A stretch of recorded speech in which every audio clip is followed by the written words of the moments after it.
Bonjour, aujourd'hui on parle de l'attribut du sujet. Alors d'abord, on dit bien l'attribut du sujet, on précise toujours du sujet, parce que pour l'instant en sixième, le seul attribut qu'on va voir, c'est l'attribut du sujet. Mais plus tard, quand vous serez en cinquième, quatrième, troisième, vous verrez un autre attribut. Donc d'abord, on précise toujours l'attribut du sujet. Alors je pense l'attribut du sujet, il n'y a pas de grosses nouveautés, vous l'avez déjà vu l'an dernier, ce ne sont que des révisions. Donc même si on fait ça à distance, pas de panique. Avec Monsieur Pérenec, au début de l'année, vous avez parlé des verbes. Vous avez vu qu'il y a deux catégories de verbes.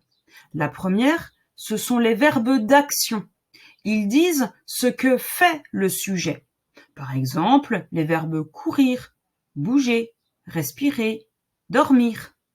Même si on ne fait pas grand-chose quand on respire ou qu'on dort, on fait quand même une action. Les verbes d'action, ça ne sert pas pour étudier l'attribut du sujet. Donc, pour cette leçon, on peut les oublier. Et puis, il y a une deuxième catégorie de verbes, ce sont les verbes d'état. Les verbes d'état ne disent pas ce que fait le sujet, ils disent comment est le sujet. Il y en a beaucoup moins, d'accord ? Il y en a une petite liste qu'il faut apprendre par cœur.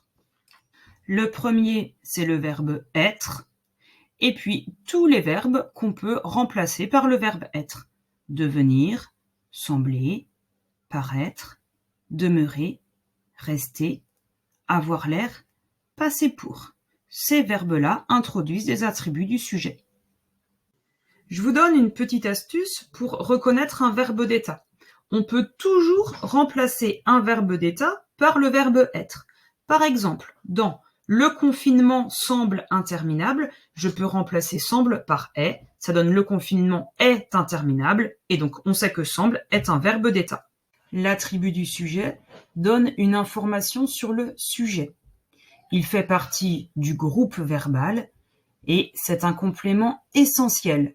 Cela signifie qu'on ne peut ni le supprimer, ni le déplacer. Alors, par exemple, dans la phrase « Les élèves sont travailleurs ». Sont, c'est le verbe conjugué. Qui est-ce qui sont ? Les élèves. Les élèves, c'est le sujet. Travailleurs, ça donne une information sur le sujet, les élèves. Donc, travailleur, c'est l'attribut du sujet. Voilà ce que je voulais voir avec vous dans cette première vidéo sur l'attribut du sujet. Mais si on avait fait ça en classe, voilà à quoi ça aurait ressemblé. Tout le monde aurait posé des questions. Donc si vous en avez, vous n'hésitez pas à m'envoyer un message dans l'école directe et j'essaierai de répondre à tout le monde. À bientôt!